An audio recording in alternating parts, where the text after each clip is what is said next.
So, hello everyone. I guess we are live now. Welcome to the third episode of the All About FPL podcast or the third stream. So, this is the first of the team preview series, and I'm your host Aditya, and I'm joined by three special panelists or guests. So, we have FPL Penguin, Calvin, a fellow YouTuber and a Liverpool fan, FPL Suresh, sorry, FPL Rebound, and Suresh, who is going to be my co-host in the next few episodes onwards. Now he's getting up to speed with podcasting, and he's going to cover Man United. Then we have Sankalp, who is an Arsenal fan, one of the very, what we can say, excellent members of the Indian FPL community who managed a great finish last season.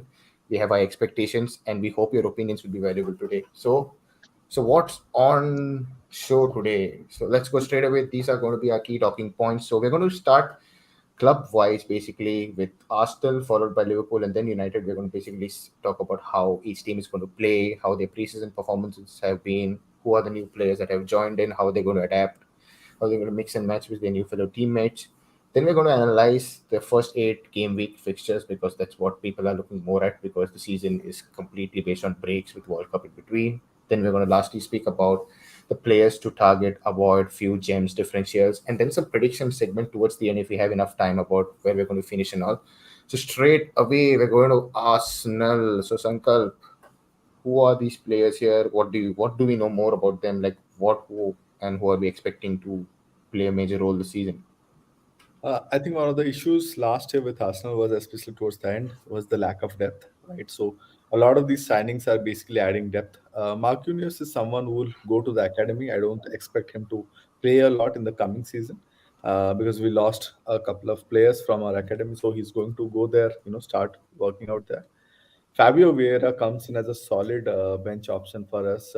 He can play multiple regions, be it as a number 10 player, instead of Odegaard or as a backup for Odegaard. He can also play as a backup RW for Saka's backup, right? So he's primarily a player who has got explosive potential if you look at his, last season's records. But at the same time, I expect him to start as a bench player and then push on and see, maybe take over someone's place as well, right? Matt Turner, very similar. He's going to be our backup goalkeeper with Leno expected to move to Fulham. But Gabriel Jesus is the player to talk about. He's going to come in as a starting player for us, striker, a position that we really required something. Last season itself, we could not get someone, we could not get our players out.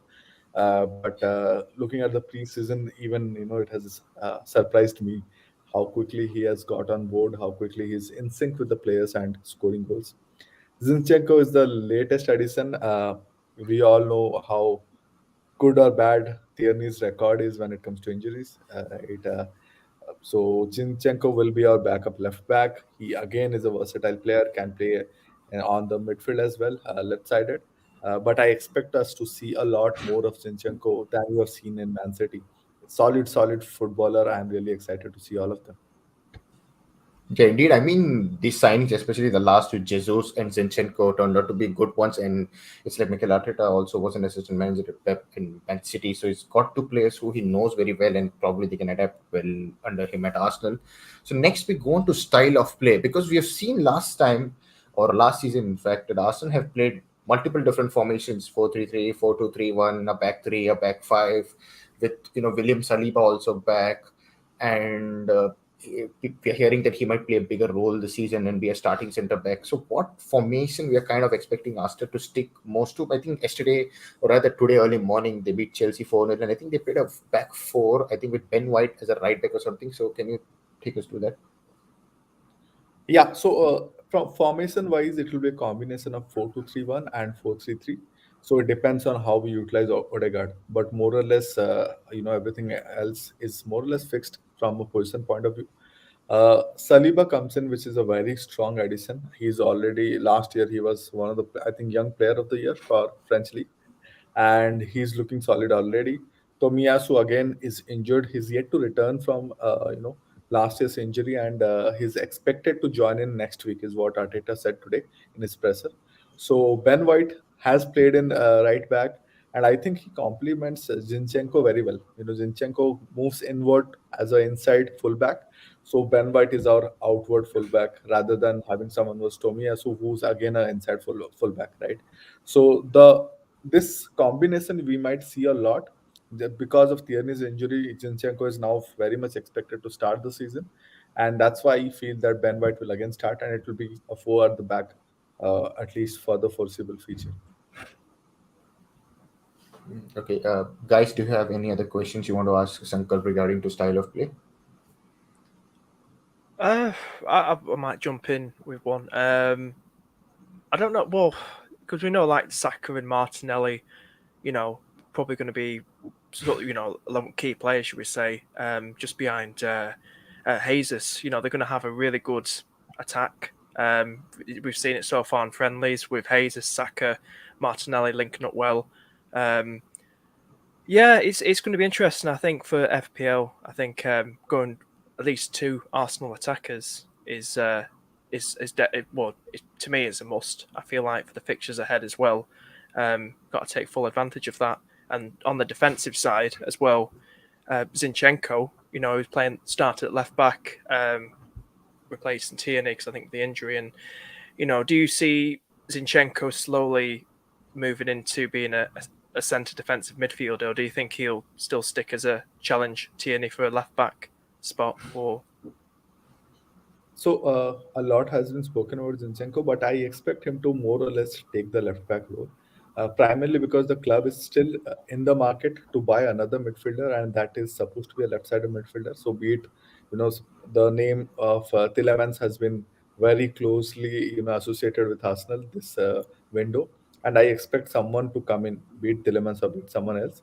So Zinchenko, I don't think he will take that, OP position for us playing as a midfielder.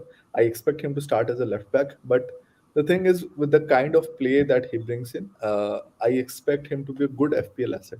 The only thing is, once Tierney comes in, we do not know how exactly Arteta will rotate. So, if you're looking for a short term, say 3 to 4 weeks time, Zinchenko is a good way to start with, because after I think game week 5 is when the Europa fixtures start, and given Tierney's long injury, I expect him to go by the Europa route before coming in to Premier League. So this might give us some time if we are starting with Zinchenko. But overall, from a style of play point of view, I would like to say is Arsenal have started, providing better and better attacking numbers over the last season, and I expect this to progress even further. Something that we have seen in the preseason, there's a lot of combinations going up front, right, and the style is much more fluid in nature, so that also might lead to some sort of sacrifice at the back, right? The number of clean sheets that we used to see, say last to last year when it came to Arsenal, last year we did not see it primarily because of this, because Arsenal started going full on attack, and I expect the same to continue. So I think, like you said, two attacking players from Arsenal is the way to go. Then the third defensive player is someone you need to choose, pick and choose depending on the price bracket that you're looking at. So you were So talking even Sankalp, about few of the Arsenal numbers. So here are some of the numbers from last season. So it's on screen. So as Sankalp was saying, right, they kept 13 clean sheet. That was third best in the league last season. Just considered 48 goals. You know, they created a lot of chances last time, and defensively also they look good. As you said, right, the more they go offensive wise, they're going to start leaking goals at the back. That's what the worry is always, right? When you start offensively, bombarding a lot. So yeah, go ahead. So if you look at the overall stats, yeah, that comes across, right.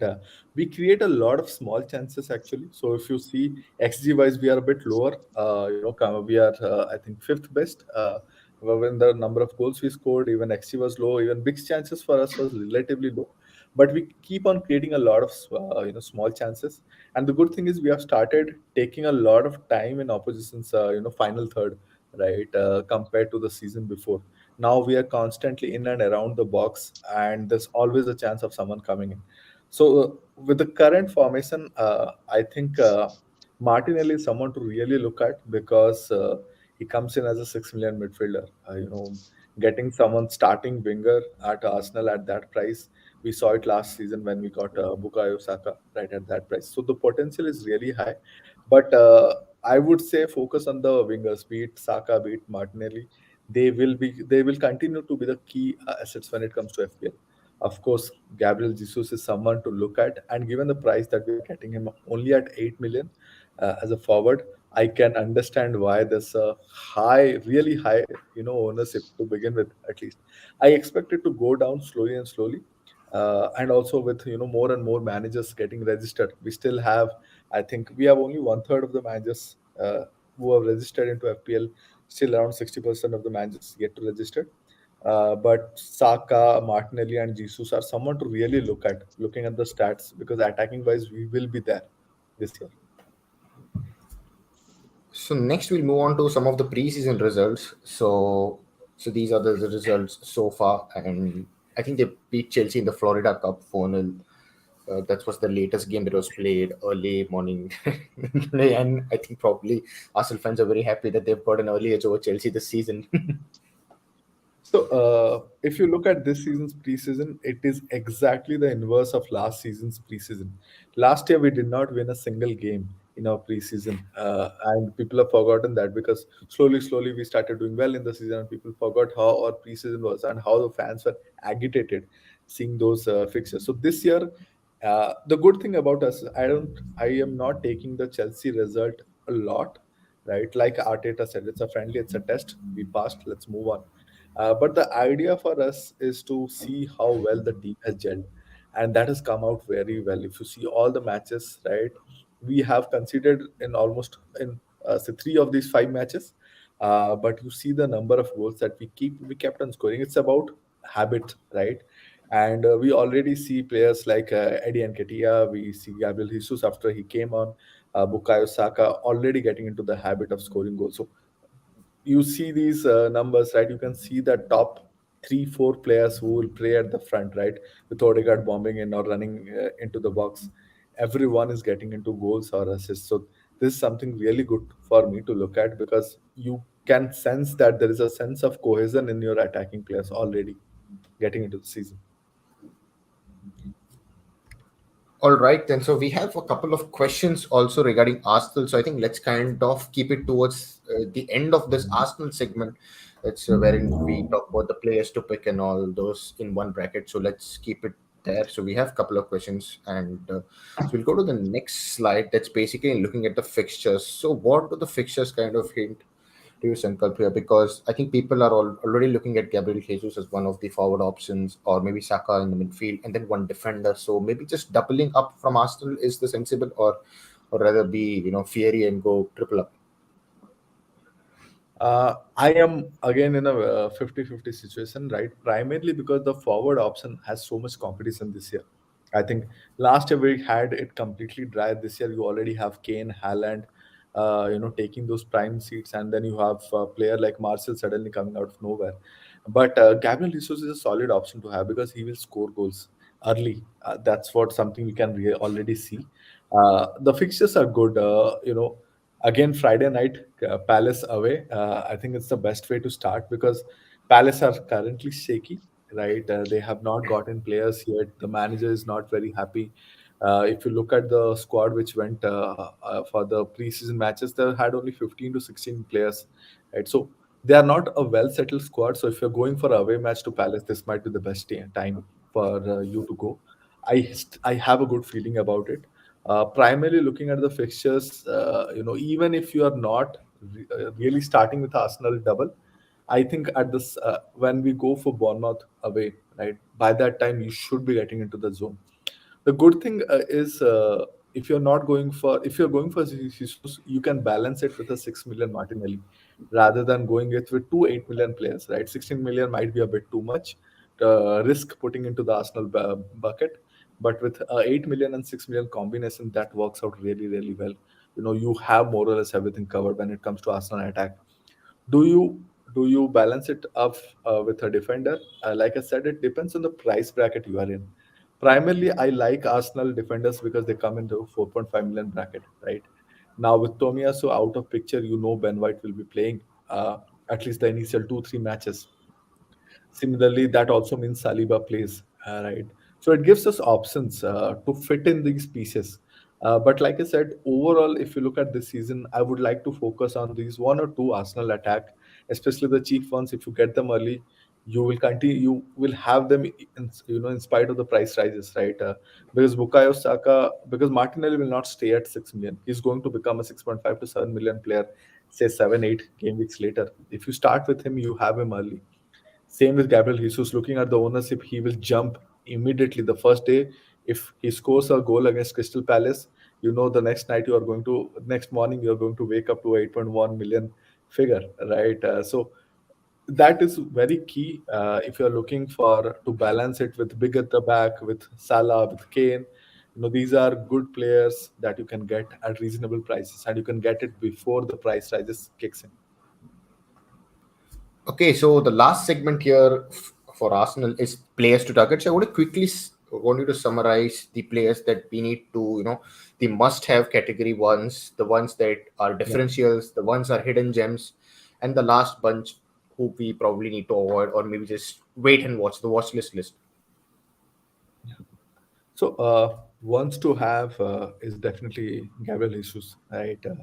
He's going to start as our prime forward this year, and I feel he has a good bunch of goals as well as assists this year, because you can already see the link that he has created with other players. So he's the player that I would definitely suggest you start with. Uh, the guy who would definitely sign out or surprise people is Martinelli for me. 6 million asset, but there's a lot of ongoing discussion among the Twitter community that will he start or will Emily Smoothrow start, right? ESR start or Martinelli start? When will they rotate, or etc. etc. One thing that I saw in another podcast, we had a lot of analysis around this, and one thing that they came out with: the moment Arteta starts someone, he continues with that person till that guy loses form or he gets injured, and then the other person comes in. So it's not like he likes rotating because of X, Y, Z factors, because of tactics or all. The person who comes in, he starts and continues. ESR is already down with niggles. He's already down with slight injuries and something that we have known for him. So I expect ESR to be brought in again into the Europa League route, and then maybe he will be brought back into the squad. But Martinelli has a free run for 4 to 5 game weeks, and those are phenomenal game weeks that Martinelli can exploit. He's the one to watch out for when it comes to my pick. Who's the player to avoid? I think I would say Zinchenko for now. I'm taking his name primarily because there's a lot of discussion around Zinchenko. I would say don't start with him because there's still that gray area, right, where we have Tierney yet to come back in and then see how they settle in. At the same time, because he plays inside fullback, I don't know how much attacking returns he can provide. So if you're going Arsenal defense, you have the Saliba, you have the Ben White route, which will give you the same clean sheets, right? So you can save on that zero point 0.5 million. And that is the same reason this year I will not recommend going for Ramsdale. I would say pick up another keeper because you have a route to Arsenal defense at a cheaper price. Okay, then so I think Sankalp has done a great job summarizing all of our doubts. And so let's hop on to a few of the questions. So Srini from All About FPL has a question. So he asks, who will be on penalties when Gabriel Jesus, Saka, and Martinelli are all on the pitch? I think it's Saka. It's not defined yet, so obviously it's just us predicting. Jesus does not have a good record when it comes to penalties. He's also not a very egoistic guy, who will say, "I am a striker, I need to take penalties." He doesn't come out like that. So it's down between Saka and Martinelli. Saka took a lot of penalties towards the second half of the season, and I expect him to continue. If Saka is not there, then Martinelli might take that penalty. Okay, the next question is Martinelli and Gabriel Jesus are the near. It's kind of, I think it's yes. Is the answer based on the discussion we For have. me, yes, definitely, 100%. Okay, then if I've missed out anything, I'm just seeing Saka or Martinelli.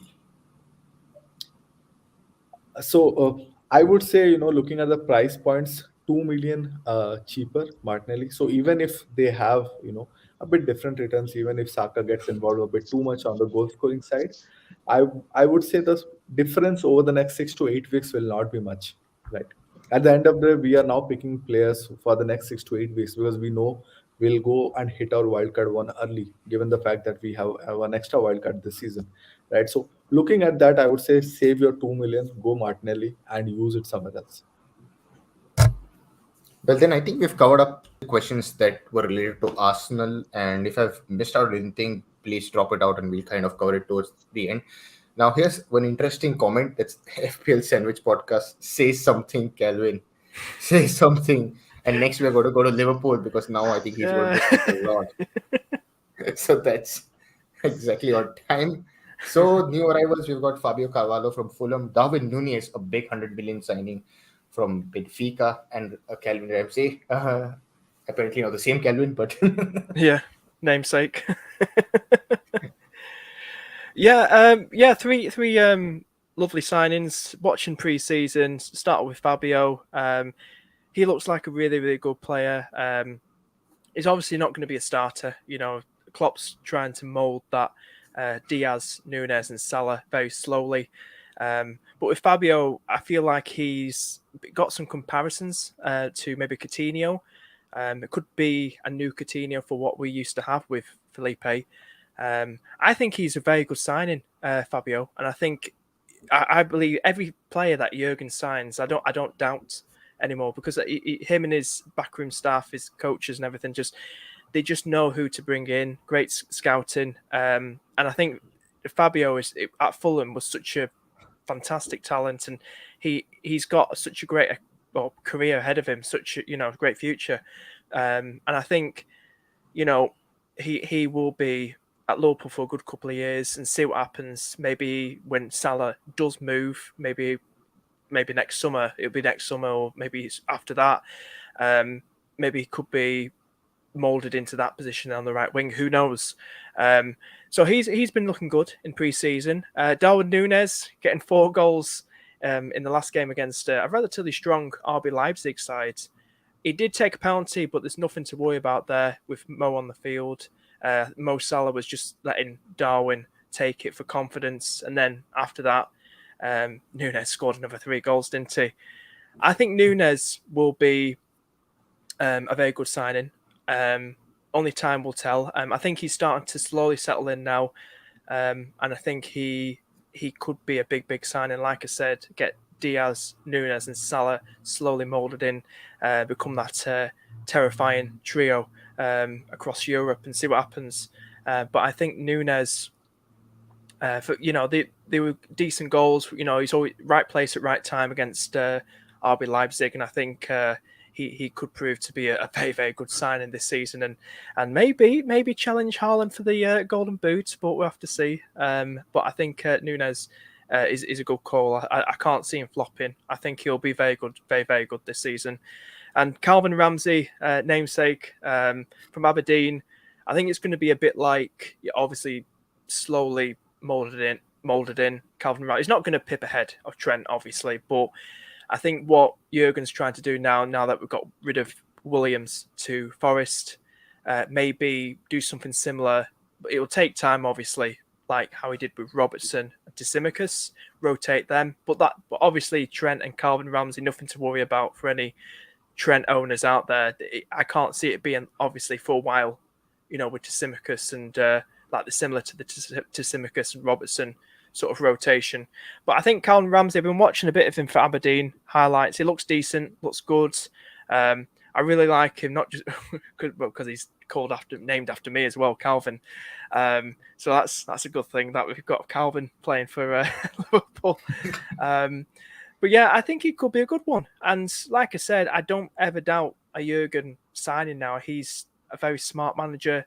He great people to back him up. But yeah, I don't think there'll be any rotation there, obviously, until another season, until see how Calvin Ramsey does. But I think it's a good recruitment, good signing, decent signing. But Fabio and Darwin Nunez, to me, really looking forward to seeing how they do this season. They've been looking decent, very good in pre-season so far, and I really am buzzing with these new signings. Yeah, so next we'll go to style of play. I think based on your comments, Klopp is very happy. If I see your background, I think there's a painting of, I think, what's that? Behind Calvin, you have something, normal one written. That's a poster of Jurgen Klopp right at the back. Yeah. So very happy with it. Yeah, it's my backdrop. So style of play, I think we all know we've seen Liverpool play over the last few years pretty much the same way, more of gegen pressing and just catching the opponents in their own half and just going after them and scoring. Are we kind of going to see something different because Roberto Firmino over the past few years has been called as the pressing machine, and with him kind of now playing a more of a backdrop role, right? Helping at the squad here and then playing in the crucial games with Nunes also getting integrated. Do we kind of see that they're going to kind of tweak the style of play because Nunes is someone who's quite tall, has a good aerial threat, and play? Is there going to be some tweak there? Because I think when this Diego Jota, who's not yet back from injury, probably we expect him to be back next week, the Community Shield. So how do we expect things to rotate there? Yeah, obviously, there will be rotation, but Jota with this injury that he's got, another injury similar to the one he had last season. So I can't see him making the start of the season, Jota. But Bobby Firmino, he's always played that for Liverpool, that false number 9, getting attacks going, dropping into midfield. He was never that natural number 9 for Firmino, and I think this is what we're going to probably have with Nunes now, have a natural number 9, hopefully, something similar to what we had with Fernando Torres. Similarities with Torres, similarities with Luis Suarez. Luis Suarez recommended Liverpool to Nunes and playing a big role for that signing, going to Liverpool. We've got rid of Minamino, we've got rid of Origi, we have got Carvalho, we've got Elliott as well, who I think this is going to be a big season for him as well, Harvey Elliott. So, like I said, how I see Jurgen, it will slowly be moulded into, that terrifying trio, that how he wants it, being, Diaz, Nunes and Salah. I see Carvalho maybe getting some games. Jota's still going to be in the fray. He's still going to be, when he is fit, he'll probably be going for that centre forward role. So maybe with the Champions League or Cup games. So it will be interesting to see how I play. Like Nunes can play on the wing as well. He can play, so there might be some rotation there, not just seeing him play as a proper in between Salah and Diaz as a centre forward. We'll see probably Nunes start and being drifting on the wing, and then probably see Jota in the middle when he is fit. So Jurgen's got a whole lot of good choice, when everyone's fit, in that attack, good rotation. So it is exciting as a Liverpool fan. As an FPL, I'll probably stay away from Nunes for now. For 9 million, decent price. But when you can get someone like Diaz for $1 million cheaper, Diaz more certain to be nailed on, especially with Mane gone. So it will be interesting to see how we will line up for the first game of the season. We have got the Community Shield, so that's another chance to see how we're going to play against Man City as well. So hopefully both teams will be at the strongest, and we can get a good idea. How Liverpool are going to be lining up as well. So yeah, that's it really. Maybe some slight of rotation in that front three, but not probably on a regular basis. But like City, pet rotation. So next we'll go on One to. thing I mean, if you, go on, Sankalp. Sorry. One thing I want to ask Calvin is if we look at last season's stats around Nunes and even the preseason friendlies I was looking at, not a great passer, or he's not been able to connect very cleanly with the people around him, right? How do you see that impact the kind of play that you have? Because earlier you had someone like Jota coming in, or Firmino. Both are excellent when it comes to this metric, right? It helps things remain much more flexible. How does things change for someone like Salah, someone like Diaz? Do they get more into the assist mode, or do they actually interchange positions? I see, Diaz and Salah will always be, that going bombing down the wing, and just like Diaz will just be like Mane. I still see, getting that possession and then getting possession in the middle of the field, bombing up forward and getting those attacks going. Salah and Diaz were making them runs towards goal. I'm not that worried. I feel because we were linked heavily with Bellingham. I still think maybe obviously, not Bellingham. Maybe we could look at another centre midfielder. Would be nice. Maybe obviously much cheaper than Bellingham, and Dortmund aren't willing to sell until summer. That's when his contract's up or something. But I would like to see maybe Liverpool go for somebody, another creative midfielder. Who knows? But at the moment, we've got Henderson, we've got Elliott who can play in centre mid. We've seen that before he had that injury. I think last season he was playing in that sort of centre mid role, and he was doing well there. Harvey Elliott. So I think we've got some good choices. Some players who can play out of position, who can play in that midfield, in front of Fabinho. So we've got Thiago, got Curtis Jones there still, who I really do like. Still, Curtis Jones, he's a Scouser. He's from Liverpool, and I still think he's got another, big point to prove at Liverpool. And I think we've got some decent, good players. I think we need maybe a bit of experience, a bit more experience. I think with Milner, going, getting older, and we need to get some youth in and just try and but some much younger than Milner, and obviously get some experience in there, because I feel like we're lacking something in that midfield a bit more, because last season I saw it, lack of creativity. I just wasn't that pleased with the midfield just behind the attackers that much. But Fabinho obviously rocking it as always. But I just want to see maybe a signing with a bit more experience, just to make flare things up, spice things up, should we say? Okay, then so there are a few numbers of Liverpool from last season. I think pretty much everybody who watches the games regularly know that these numbers are justifying that. I mean, they kept a lot of clean sheets and just considered 26 goals, I think 21 clean sheets. And I think both Man City and Liverpool kept the same amount of clean sheets, and they created the second most number of chances, 527, had 729 attempts on goal. That was the best in the league, scored 94 goals, second best, I think, behind Man City, who scored 99. And obviously, Mo Salah was the highest scorer in FPL. Trent created the most chances, and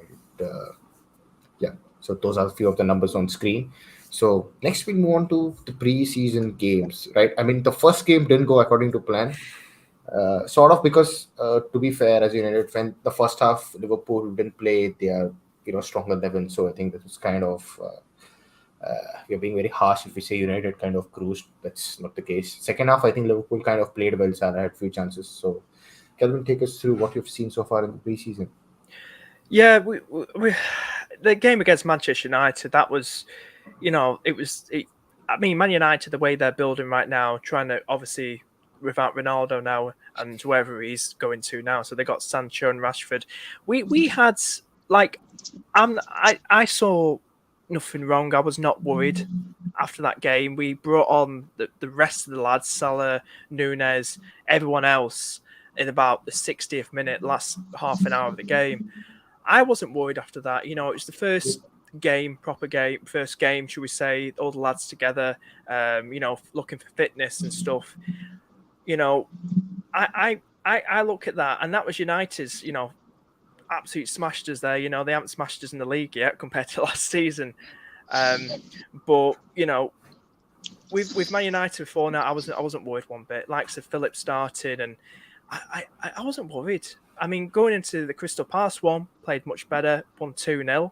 And then, like I said, with RB Leipzig, they play in their full strength team as well. We started slowly getting better.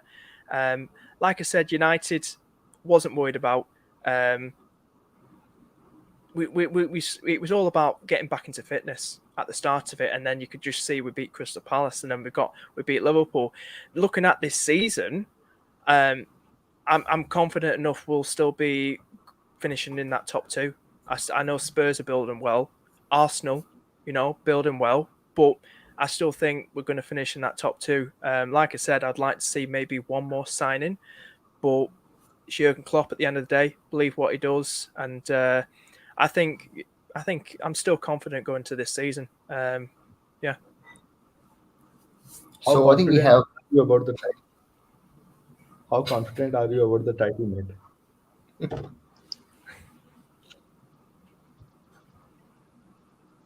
Sorry. How confident are you about the title? Winning the league. Oh, about the title, mate. I think it's going to be obviously Liverpool and City up there again. neck and neck. It's going to be tight again.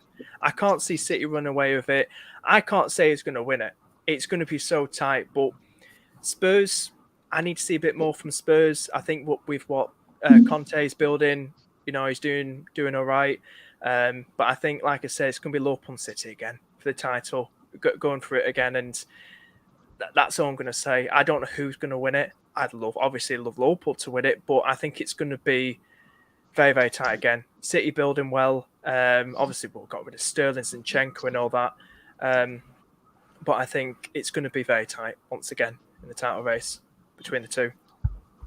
The Haaland factor is something that keeps the City fans very much interested, right?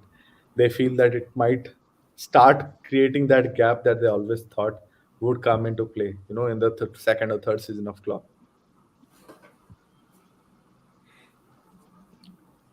Oh yeah. Sorry, say that again. The Haaland factor is something that we all will be looking into, right? Yeah.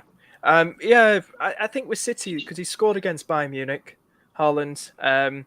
He's the sort of player that's in the right place at the right time, makes those terrifying runs. And don't get me wrong, I think it's great to see him in the Premier League. As a football fan, I think he's really good, especially with the quality he has around him with Kevin De Bruyne and Mahrez. He has such much better players around him than he did at Dortmund. And I think, he's going to make those terrifying runs and he's going to terrify defenses. He's going to play against much stronger defenses than he did in the Bundesliga. He's proved he can score against the best in the Champions League as well. I think he's going to be up there. He's going to be, to me, a 20-plus goal a season guy, Haaland. I think he's going to settle in straight away, and that's coming from a Liverpool fan. He's going to be a real handful for defenders. He really is. He's going to really his big presence, being a big character as he is. He's going to be hard to defend against for sure. And I think he's going to play a big role in that title race against Liverpool. So I'm hoping Núñez is getting ready. I hope he is. I'm not that worried, to be honest with you. City go out there get a big marquee signing. We get somebody obviously not as big a name as Haaland, but I think with what I've seen with Núñez, I think he could be. I don't think he'll get probably many goals as Haaland this season, but I think he will be up there and help us get up that table and challenge for that title against City. Yeah, I think with Haaland, it's more to do with his injury record as well, right? So that's something which is going to be really key in terms of the overall scheme of things, whether how fast City are going to dominate and stuff. Yeah, just to add as well, like Pep was saying just before that Bayern Munich game, the day before, he wants to manage Haaland's injury as well, because I think Haaland's been doing like a solo fitness thing just to keep getting himself ready for the new season. And I think, obviously he's going to watch him and be too careful, not put too much pressure on Erling Haaland. And, one injury to Haaland, we know he's had his injuries and he's out for quite a few months. That's City like, oh no, what we're going to do? So they want to manage him well. Pep, he's a smart manager. He'll want to be careful with him. But yeah, like I say, in FPL, he's like just under 60%. I think everyone's going to have him in his teams, obviously, but I think you'd be crazy to go without him, even for game week 1. I think he scored already on his first game on his debut against Bayern Munich. If this guy stays fit, it's coming from a Liverpool fan, City could be up. Well, obviously could win the title, but I think it's going to be close once again, neck and neck. Yeah, I think Suresh pointed out something very much correctly. Like, I think even in Athletic, we've kind of read that they're going to ease in Haaland. They're going to take 4 or 5 weeks for him to get adjusted to the Premier League. And, he has his own training and fitness regime that Pep is taking care of. And I think, he did score against Bayern. I think that was again today. And I think he said that this was the first time he won against Bayern or something. So I think he's kind of very happy with that. And I think we've spoken a lot about Haaland and Man City, but we want to cover Liverpool now. So let's go on to the fixtures. I mean, I think it just speaks itself, right? They play Fulham, Palace, United, Bournemouth, Newcastle, Everton, Wolves, and then Chelsea. And I think let's not dwell a lot on this. Let's just quickly go on to, rather, I would say, players to target, because we have some questions regarding tripling up Liverpool, whom to pick and not. So again, who are the must-haves, differentials, hidden gems, and the ones to avoid? So must-haves, I say Trent and Salah, for what they do every season. Mo Salah, along with Kevin De Bruyne, are both the goats, should like to call them, of the Premier League. But Mo Salah, he's got to be in your team. I know a lot of people looking at Diaz as an alternative, saving that money. But I think, like I said about going without Haaland, I think people are very bold. You know, it's crazy going out Mo Salah. He's going to be up there again, going for that golden boot. He takes penalties as well. Trent, we know what he can do. Same as Robertson as well. But I feel like obviously Trent and Salah must-haves. I think 7.5 for Trent is a decent, nice price. And I feel what Trent can do, he can just bomb up that field, do some good crossing, takes corners on the one side, takes free kicks shared with Salah. He's dangerous. He's dangerous, Trent. So I'd say they're the two must-haves. Just if people are looking at Diaz, some people are thinking of going down from Diaz to Robbo, saves them $1 million, then fair enough. Talk about maybe double Liverpool defence, Trent and Robbo. Some people thinking of jumping on that. I don't hate that. I like it. Fixtures wise, we've got a decent run, nice run.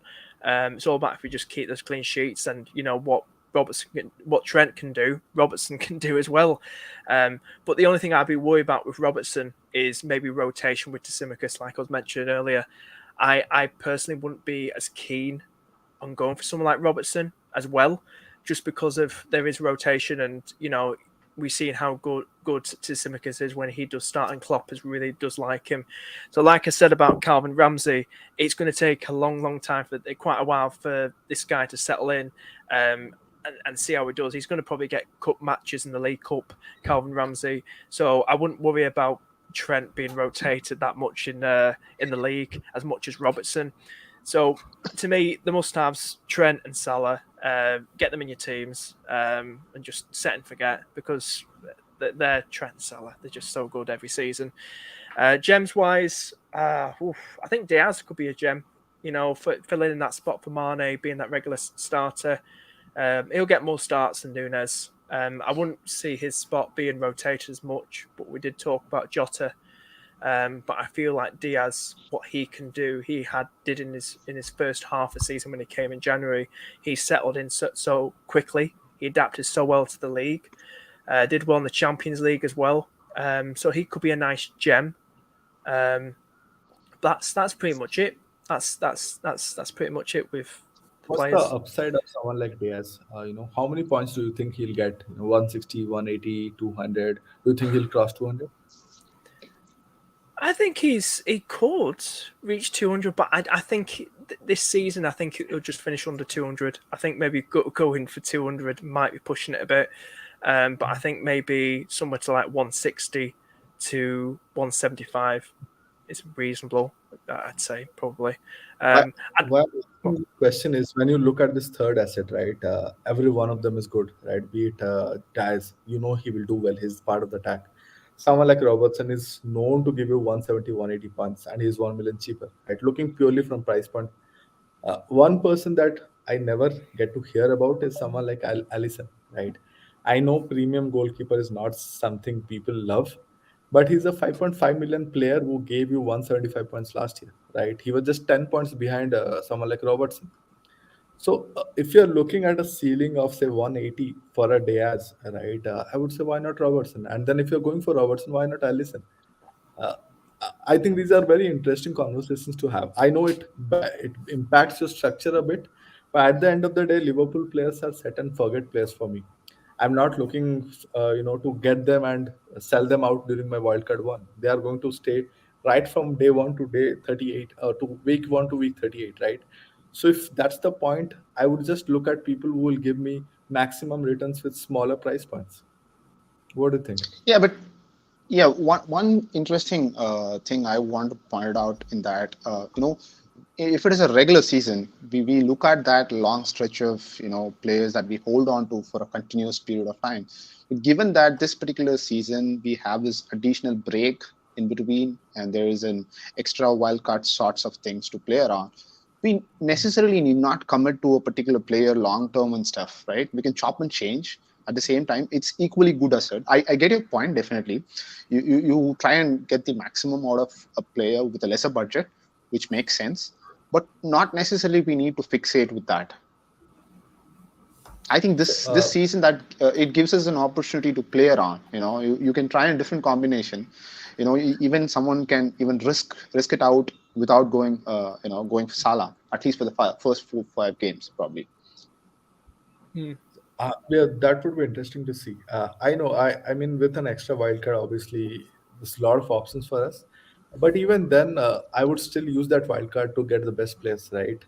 If Liverpool players are the best players for me, I'll not wildcard them out. I will move around the rest 7, 8 players. Right? That's the idea with which I'm going. I might sell Salah, but Salah and Trent for me feel like even when the fixtures get tough, Salah scores against City as well, right? Why will you sell him out? Definitely. Trent gives you a goal. Trent gives you a free kick goal against Arsenal away, right? So why will you sell him out? These are premium players, and the problem here is someone like Trent, right? You buy him at 7.5, he's already underpriced. Given his ownership, he will shoot up to 8.2 by the time your first wildcard comes. If you sell him, you're going to buy him back at 8.2 million. You're not going to buy him back at 7.5 million. That's what the problem is. Salah, I can understand because I don't think there'll be a lot of price rise given he's already at 13.5 is the max. But with someone like Trent, someone like Allison, they will cross that point 0.7 mark. They'll make you pay extra bucks if you want to buy them back. Definitely. Yeah, that's a valid point. Yeah. So I think we have few questions here and there. So I think that this one which we kind of speaking about what's the spot one is Salah, spot two is Trent. Who would be spot three? That's Dunes, Robertson, Diaz, or even Robertson versus Luis Diaz. Oh, wow. What's the question again? Want to bring? Yeah. Let's have a So look at it. Varun had a question like spot one was Yeah, Salah, Salah. spot two is Trent, spot three he needs one from this. I think he said Robertson, Diaz towards the end. Not Nunes for now. I think it's just like it says, wait and see, mate. With the whole Robertson, like I said with Tisimicus, there will be probably rotation. But we know what Robertson can do when he does start. He can challenge Trent. He can match what he can do. I personally would say saves you $1 million, and this is what happens. This is what's going all over Twitter with Robertson versus Diaz debate. It's like Kane versus Son and everything. It's very annoying. This is why I can't wait until the season starts because I'm overthinking everything. I think if you want to save some money and then you want to upgrade in other places, you feel like to strengthen the team, your rest of your team more, then go for Robertson. But I know how good Diaz is as a player. I don't think Diaz is a must-have like Trent and Salah. Diaz has been priced at a lovely price. I was over the moon when he was priced at what he is now when they came out. Being up there with Maddison, Foden, Mahrez, Kulu, Mount, so many, Saka, 8 million gems out there. I would probably say if you're confident we can keep going for the clean sheets and you're confident that Robertson's going to keep starting and we know what Robertson can do, attacking returns, then go for Robertson because we know once he gets a clean sheet, he could get assists, he could be in the bonus as well. Robertson is usually in the bonus and he could do better than Diaz in most weeks. And I think maybe going for Robertson isn't a bad shout. Saves you $1 million. So go for Robertson as that third spot guy. One thing I want to add, I saw this analysis. I think Big Man Bucker he shared it. Once Diaz came into picture, Robo's returns shot up. The kind of positioning they interplayed. Robertson started entering a lot into the box, and he scored a couple of goals as well towards the end of last season. Right. My point would be very simple. If you're looking for a short-term asset, you can very well start with Diaz because you can move around to a Mount or a Saka. But if you're looking for a long-term asset, start with Robertson. He's tried and tested. He gives you similar points, for 1 million less. Why overthink it? Yep. Yeah, so I think this is a United fan who's kind of given few comments here and there. I think I'm conflicted over Nunes. I will want to see him in the Community Shield. I think, yeah, probably this is a very fair statement because next week's game is probably will be more competitive. It's probably what we can say the final round of the preseason games, and the Community Shield is always seen as the final preseason game that teams play with a lot of intensity. So I think this game will probably give us a better answer for both Man City and Liverpool. So I think this is something that is fair. That's what even Calvin said towards the start. And there was one more something question which I saw down. If I missed out, guys, I haven't seen anything else. I think here's one. Same from the Quab. I see Liverpool struggling this year. Nah. I don't see it. It might happen and you get lucky, but I don't see it. That's coming No, from a it could Man be the United other. fan. That's coming from a Man Exactly. United. I was going to say that it could be the other way around. United fans need to watch out what they say. To be Yeah. honest. I've had a few friends, few mates who don't support Liverpool saying that as well, and they're being serious. And I just think, like I said, City going there, they're all about money, aren't they? They're buying Haaland and all that. I mean, we're spending big as well. We bought Nunes in and quite a bit of money. But like I said, I still think the top two challenging for the title. I can't see anyone else strong enough at this moment, and manager wise and stuff. I think Spurs will be up there. Like they got the fourth Yeah. spot last season, but I like to see a bit more from them. I like to see them play more tougher teams. I like to see them.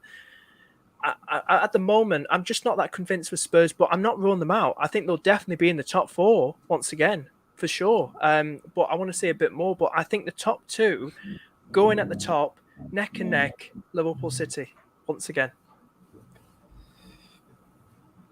So next, I'll pull up this one comment from Surya. Suresh, Man United not getting priority here. Don't worry, Surya, we saved the best for the last because we are bad. We were bad last season, so we've kept, in that order. Don't feel bad, it's just a joke. So next, we are going to Manchester United. Eric Ten Hag's Manchester United. Finally, United have got a manager who plays with an identity. We have a style of play Yep. that we play. Similar to Pep is what I would say. Like we play, what is it? Positional play. And Yeah, I mean, many compare him with Klopp, the way he takes the game and stuff. Yeah, but it's too early days, to judge him with all the preseason and stuff. It's going to take a little bit of time. In terms of arrivals, be it Malaysia, Ericsson or Martinez, both Ericsson and Martinez aren't available for us for the preseason. We hadn't even completed with their transfers fully. So Malaysia is going to be more of a support for Shah, understudy, and then slowly integrated, into our lineups in the cup games or in the Europa games. Probably that's how he is going to embed into the team. But I don't see him getting a start straight away. When it comes to Ericsson and Martinez, at least to begin, the season, I don't see them starting because they aren't here yet. They aren't part of the preseason squad. It's going to take a little while. But Ericsson is someone I'm really excited about. Out of all the signings that we have done in the recent past, even last year, I was not this happy even for a signing like Sancho last year. So Ericsson is someone I personally liked, be it when he was at Spurs and he moved elsewhere, and whatever has happened to him personally and the way he has come back and stuff. So Ericsson is someone really close to my heart, kind of a player. I'm really excited to wait and watch him. The kind of position that he's going to play for us, that's going to be really key. We have lacked that kind of a creative player, though Bruno is some sort of was managing to do that, but he's not out and out creative player. He's more of an aggressive, once he gets the ball, he wants to drive it up, quick shooting, long range shooting and stuff. But Ericsson is someone, this kind of a player we lacked for a very long time. So I want to see how he's going to fit into us, how many minutes he's going to get. All that is going to be really exciting. And Martinez, to be honest, I haven't watched much of Martinez at Ajax, but the comments I really like what Ten Hag is giving about him is he's referred him as a warrior of sort. So we really lack that warrior kind of a defender. The last known warrior for me is Nemanja Vidic. He's is someone with that sort of a charisma. I really have to wait and watch to see what kind of a play Martinez brings in. But with his previous manager, the current manager Ten Hag, describing him as a warrior, I really like to see how he's going to fit in alongside, be it Maguire or whoever the other centre back that he's going to, take the side with. So that's kind of a, summary of what we have got so far. What do you think about the new signings, Aditya? Yeah, so I think as a host, I'll take the privilege of also being United fan to speak more here at this point.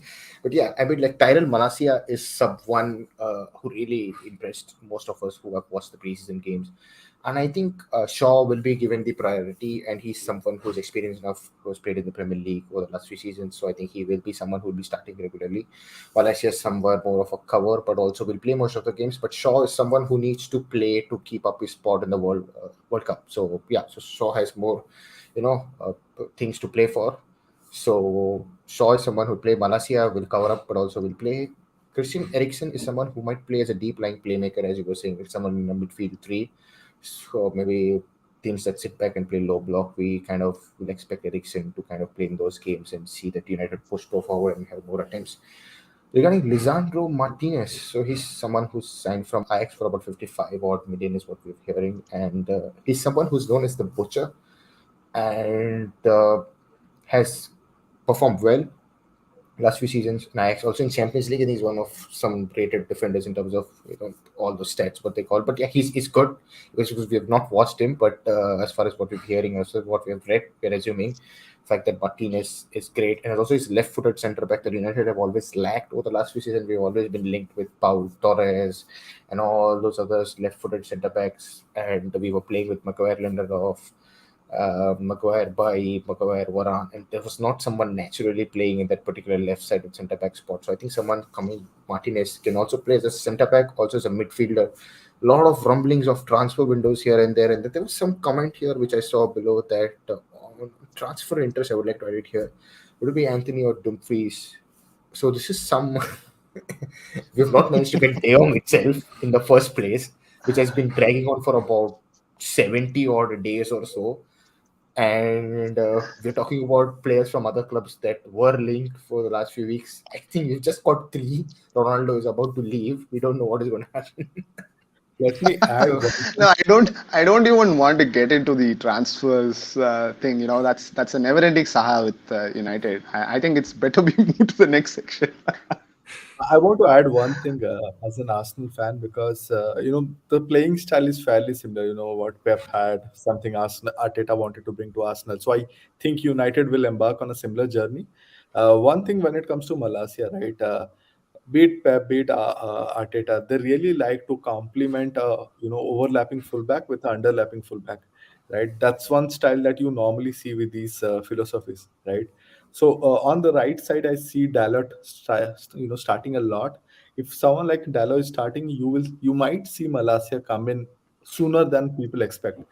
But if you feel that Saw really picks it up, and Saw definitely has a lot to lose, he really picks it up, then someone like Dalot might lose out, and you again have your other right back who's an underlapping right back come in, Bisaka. right? Yeah, Visaka. So something like this might happen. Something that we have not thought of, but it's good to keep an eye out because there are 4.5 million defenders, and at some point of time, United defense will settle down. So these might be one of the two choices that you might pick out from. I mean, Yeah, to quickly add definitely. about Van Bissaka is one thing that he's someone who's looking to leave, is what we're hearing. And I think he might head back to Palace, is what all the rumblings has been going on over the last few days or so. I don't know how credible they are. And then today morning we were getting something about Serginho test again from Barcelona. I don't know why United are just after Barca of so many players here and there. But yeah, I think Malacia is someone who will play a key role later, but Shaw is the one I think is clearly going to play. I think the next preseason game against Madrid in Oslo is where you'll see United's proper 11, and that's how you'll know. So style of play, what have you seen so far, Suresh? What has impressed you so far, No, comparatively from a over the? formation. Uh-huh. Go on. Yeah, so Yeah. from a formation perspective, it's nothing new. Ten Hag has been playing what United has been playing, for the past couple of seasons. But from a formation perspective, but from a style of play, we've seen how demanding he is so far. Be it the training drills or the way players train, and the way he wants to build it, the possession-based football and the high-press football that he wants to showcase. That's something which is really interesting. The way the play is built, from the back, from the center backs transitioning into the attack. So that's something really interesting. How the players are going to adapt. That's something which is going to be really really challenging in terms of the training drills, as I mentioned. That's way people are going to adapt. How quickly we are going to adapt. In Preseason has been exciting. I'm not going to lie. It's getting me all the hopes once again. But I don't want to get too excited as well, and I don't want to lose sight of what we are trying to build. It's going to take a long while, and but otherwise it's going to be a possession based football, high press football. That's something I expect going forward. In the next, the first few games is really going to be interesting, and we play Liverpool in game week 3, so that's a huge challenge. Whatever the preseason that we have played, that's not even a comparison. That's something we play like probably the third or fourth category of Liverpool team. So I don't want to take that into consideration and go into the season, but it is exciting so far. But I'll keep my hopes low to begin with. But yeah, let's see how things pick up as we go. Indeed, we should not get ahead of ourselves. I mean, the first line itself in this number says you kept 8 cleats, the fifth worst. Whereas the other two teams, I had put the best, but I had to put the worst because I couldn't put best because you were way below. And again, I'm taking a tick, but I mean, we'll see what happens. I think most of this number will just say Cristiano Ronaldo. It's just screaming that because of the amount of attempts, amount of goals, amount of points, everything. But he's looking to leave, is what we are hearing. So, uh, some numbers on the screen What for. do you guys want? Do you guys want Ronaldo to leave, or do you want him to stay? That's even a contention. I Oh, personally want him to leave. That's not going to. I mean, I'm a guy who at the first place didn't want him here, so that's a whole different thing. So yeah, if he wants to leave, which is certainly to do so, he is pretty much mindset to leave. I definitely wanted him to leave. The only thing is that he could have probably told this entire thing a little early so that we had time to look out for options and stuff. That's the only factor, but he certainly looks to be leaving. Aditya, what's your thoughts? well, if he wants to leave, let him leave. If he wants to stay, let him stay. I'm not Yeah, Richard okay. Arnold. I can't do anything at this point. But we've been hearing that he did inform United something towards the end of last season. Once the season was done, that he was looking at other options because United failed to get in the Champions League spot, and he's someone who feels that his standards are high and he doesn't want his standards to drop, and he expected United to be pretty much in the same level as what he's looking to be, what his ambitions are. But I think probably doesn't want to play Europa League football. So probably that's what is hinting him or hinting us that he might leave. And the two possible suitors for him are possibly Atletico Madrid and Bayern, but we don't know. He might end up also staying. So we never know until probably the last day of the window. We don't know about the Ronaldo saga, what's going to happen. But if he does leave, we might see someone join in the offense because we're not sure because the front three is very depleted and we don't have experienced players. I mean, the second half There's against literally Aston no Villa, backup. that's what. So I think Yeah. you can walk us through the results and then we'll look at the numbers, like the players that have performed so far. Yeah, I mean, so far the preseason really started off in a very exciting way. The numbers seem to be a thrashing 4-0 victory over Liverpool. But if someone is just reading the numbers, that's not really going to help. The what sort of a team we played, that matters a lot. So, but overall, so far the preseason has been good, be it with Liverpool, the Melbournes, or the Palace game also. But we felt a tad bit of the previous United in the last game versus Villa. The first half was contrastingly different to the second half. First half, we started off really well. Good position-based football, high press. Villa were hardly able to get the ball, but it was if you cut to the second half, it was a complete drastic change. Still we had the core team around, let's say 60, 65 minute point. So that was a contrast difference that I saw in terms of what I've been seeing in the last year or year and a half in the previous season of United. So that slightly gave me a little bit of worry, that kind of indicated me that I need to be grounded. Don't get too excited about all your preseason and stuff. So that really speaks volumes in terms of how we want to take these into considerations, how we want to improve on a day-to-day basis, game by game. That's how it is going to be. And sorry to keep comparing it with Arsenal, but one thing I remember from Arteta's, first half of the season when he joined us in winter was initial 5 games we went full on heavy press, and something that the players had never done. So 45 minutes we used to do heavy press, and then 45 minutes we used to sit back. But then once the COVID struck, and then we came back, we saw that Arteta modified because he could understand the players will not be able to sustain that press. They are never played in this kind of football. So you might see a bit of change as the season progresses because it's not easy for players who are just not used to this playing style. Yeah, I think And top of it, yeah, we pressing. don't have. Sorry, no, just one point. So on top of Yeah, it, sure. we don't have the sort of backup options either. If Ronaldo is also leaving and we don't get any sort of replacement for him, let's assume.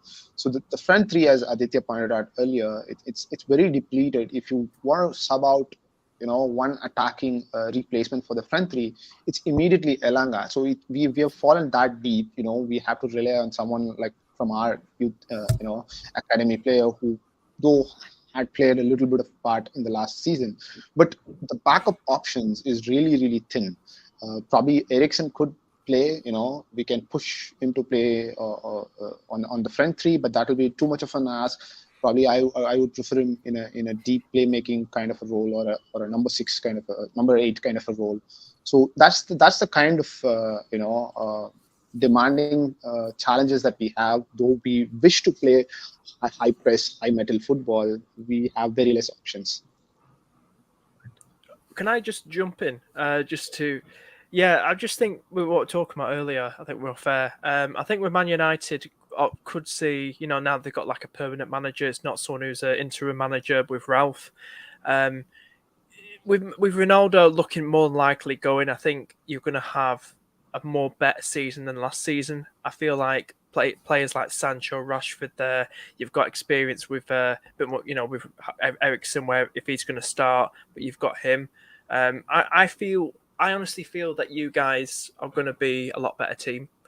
I think last season you didn't need to re-sign, Ronaldo, bring him back to Old Trafford, a 36-year-old man. I feel like what you need to do last season, you needed a permanent manager. You need, after getting rid of Ollie, but you need to concentrate on bringing up that young lads. Elanga's there. You got Rashford. You give a bit more time. Should have maybe kept Martial, not loaned him out to Sevilla. I just think you guys signing Ronaldo last season was just a big red flag. It was because you're playing around him. He did fantastic. He was scoring the goals, but there was no proper chemistry. There was a lot of fallouts, a lot of egos. And I think that's where you guys went wrong last season. This season, get rid of Ronaldo. You've got a permanent manager now, one of the best out there in the world, what he's done with Ajax and everything.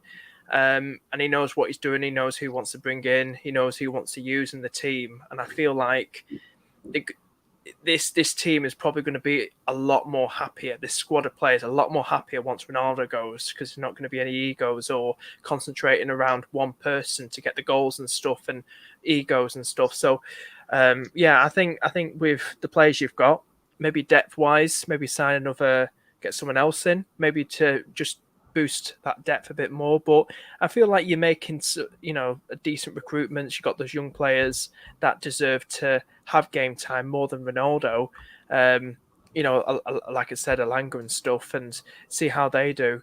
Sancho was brilliant at Dortmund before he moved to Manchester United, and it's good to see. Even though I'm a Liverpool fan, it's good to see Sancho scoring in pre-season, scoring goals, and because I've always been a big fan of him. When he was at Dortmund, he's just a wonderful player, and he deserves to start games. He deserves to score goals, and I feel we're going to see a lot more of a happier Manchester United squad come this season. Very high optimistic views from a Liverpool fan. There you go. I'll say something nice about Man United for you. So next, I think let's go to fixtures. I mean, I did see one comment saying somewhere about the fixtures that not interested in based on United. You have to wait and watch and all. Yeah, that's fine. If you're a United fan, if you'll be optimistic to get double up, triple up United players, either get burnt or be happy with the points. So, what do you think, Suresh? What do we do with the fixtures here? Yeah, I mean, it's a mixed bag of fixtures.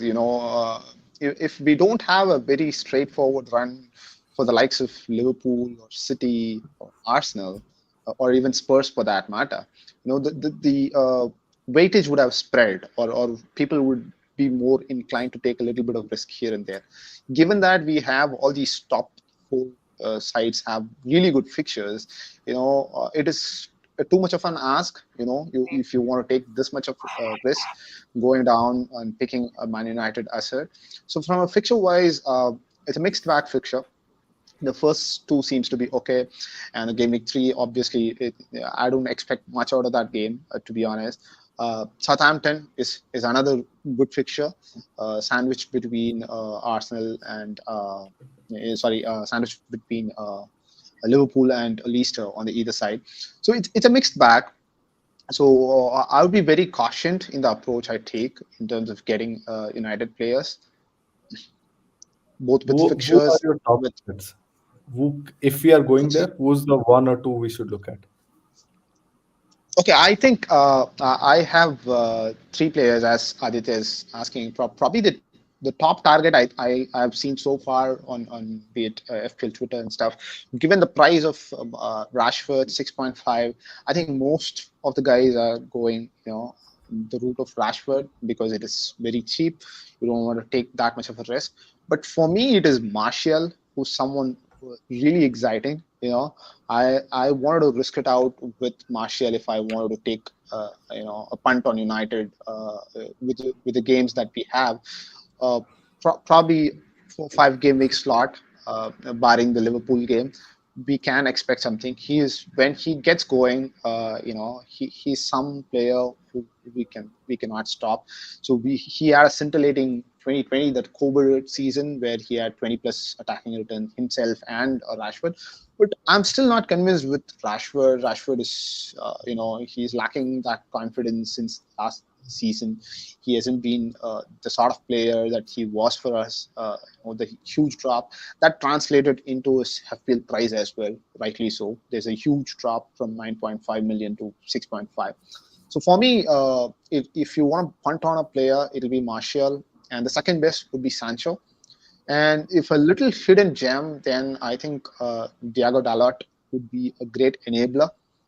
I don't expect much of clean sheet. Let's say out of 5 games, let's say 5-6 games, probably 2 to 3 clean sheets at max.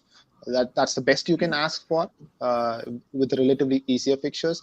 But the link up between Dalot and Sancho so far on the right hand side, that looks really complementing each other. They really look having a good connection. So that is something which can come into play. Odd assist here and there, probably along with 1 or 2 clean sheets. That can really help. For a 4.5, you can definitely not go wrong with Dalot. So these 2 or 3 players you can watch out for, but approach with caution would be my take on that.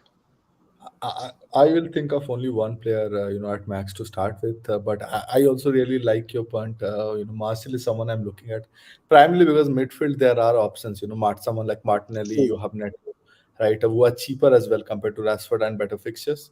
But Martial really helps you, balance that freemium model that you want to bring in, right? At 7 million is the guy who you can keep, and you can go for a Ken, Son, and Salah, someone like that, right? So that really helps, and it's something that I'm thinking of starting off. I'm similarly in your thought process. The only caveat for many who might consider Martial would be like giving up Jesus slot. So that's the slot he might have to sacrifice. So that's the big call many might have to take, whether to give up on Jesus and go for someone like a Martial and compensate that with a Martinelli or a Saka. So that's sort of a thing which we have to do. But yeah, approach with caution. That would be good. Yeah, so there are a couple of comments that I would like to pin on screen. The first one is what I've seen is that we've been constantly only speaking about Rashford, Martial, Sancho, Dalot, Shaw, a few of the fullbacks just for the sake of offensive, and the front three. But all of us have forgotten one guy, two players. One is Ronaldo's about to leave, so no point of Bruno, speaking. probably. Bruno. Other is Bruno Fernandes, whatever the rival fans want to call. So this is one pretty interesting comment. Where is all the Bruno love? He could still click on Eric Ten Hag, or maybe someone might play well later. Yeah, So, see, the only problem with Bruno is that the price segment, he's sitting at a very odd price segment. So that's where all the trouble comes in. There's absolutely no hate or anything for Bruno. I absolutely love the guy. He's going to be a huge part in Ten Hag's plan and, the way we're going to play. But from an FPL perspective, I don't think so. You can do a whole lot with that money, at least to begin with. tell us a bit about his positioning. How did he play, under this ETH games, preseason games? Because we did not see him a lot in the returns point of view. I don't think he was there in goals and assists, but how did he play overall? I mean, he pretty much played the number 10 kind of a role still, with the formation that he has.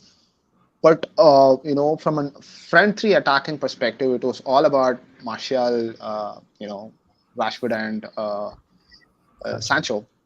So he wasn't, there were a couple of incidents where he was not lucky.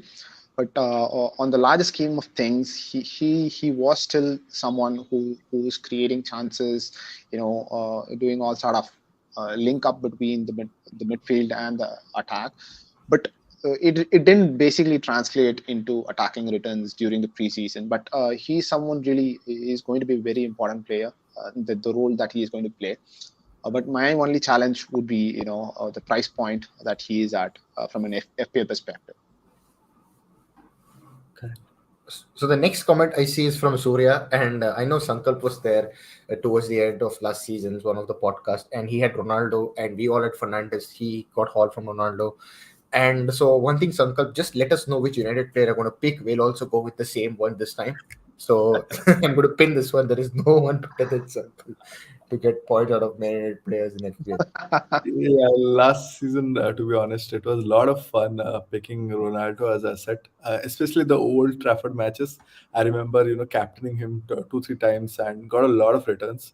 My take is currently, I'm starting with someone like Martial primarily this season because I know I want to balance my freemium model. I want to start with Salah, Kane, and Son, who can move to a KDB, say, in game week 2. That's the thought I have in mind currently. And if Ronaldo does not come in soon to training, I think I'll definitely go there. But like others, I want to see Sancho, how he's doing, because I feel over the season, he will be the prime asset to target. I don't know how I'll be able to do that, when I'll be able to do that, but he'll be someone that I'll always have my eyes on. Okay, another one. This is for Calvin. Fill up your bottle. Don't get dehydrated. I know there's a heat wave going on.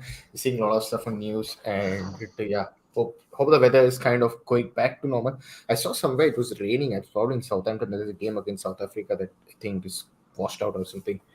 So How's the weather there, mate? Calvin? Say that again, sorry. How's the weather there? How's things with the heat waves? Yeah. A couple of days ago, it was really, really unbearable. We're not used to it in the UK hot weather. We just have like one day of summer, and then the next day it's just like raining, and then a storm, and the next day it's snowing. Well, it's not snowing, but it's typical British weather. So don't ever come over to UK to live here. It's if you don't want that sort of weather.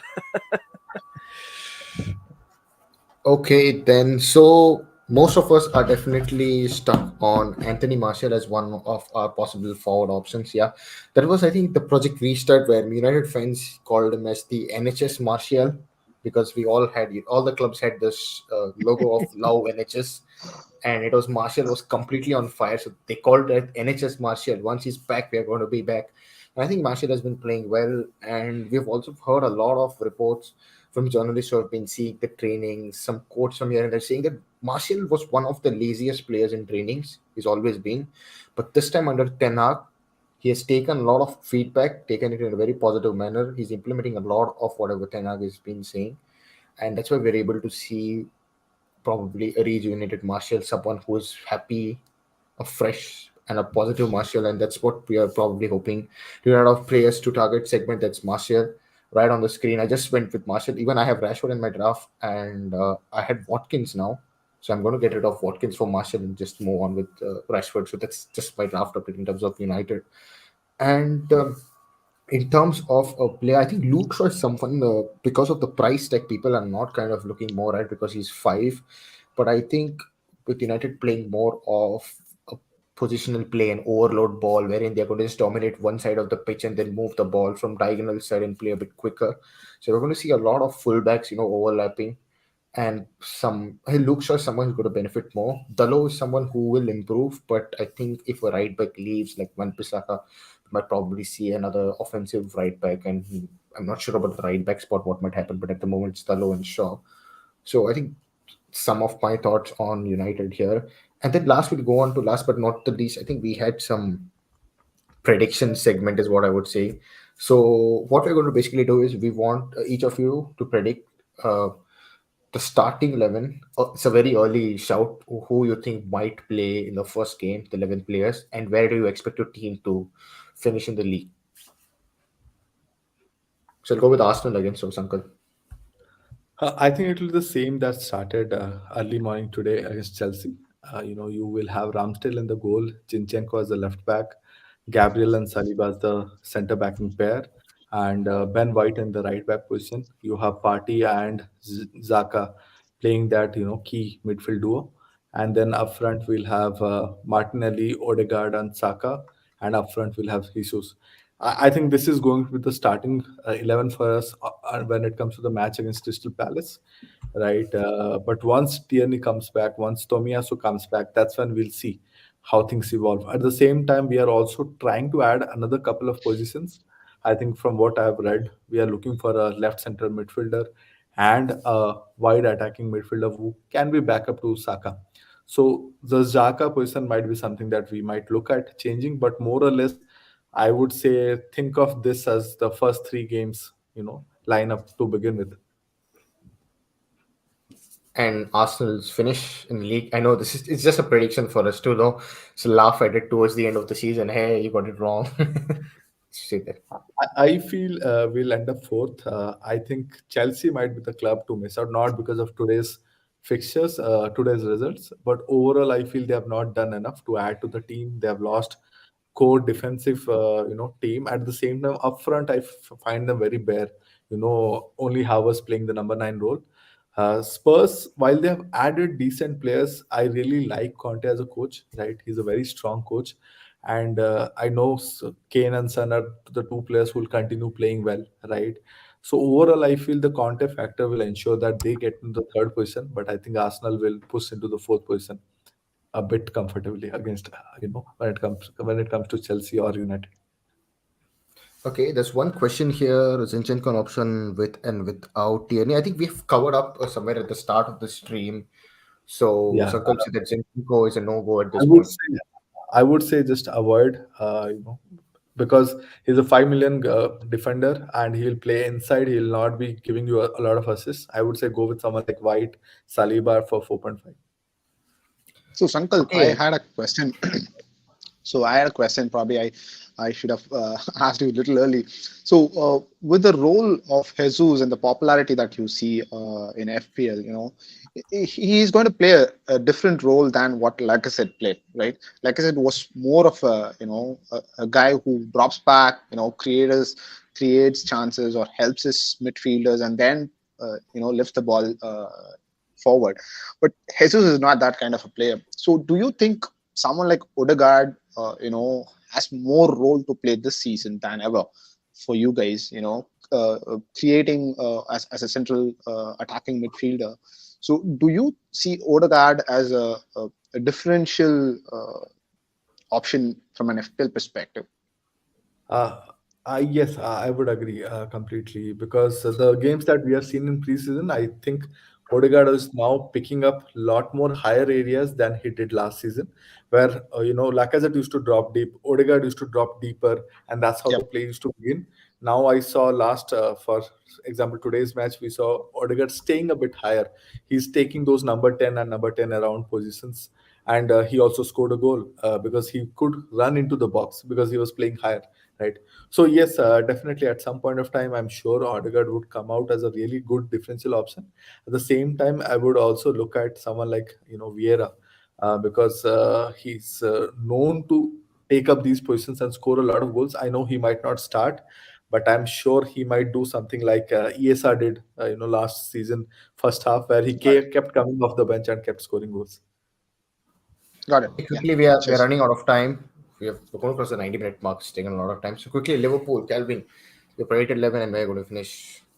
Prediction 11. Oh my god, Alisson, Trent, Matip, Van Dijk, and Robertson. I still think Matip's going to be over. You're starting over Kanate, Matip, and Van Dijk. Great partnership together. Midfield, Henderson being the captain, Fabinho, Thiago in there as well. Depends if we're going to go in the market for another midfielder. Front three, like I said, I see it being like Diaz, Nunes, and Salah. Hopes for this season.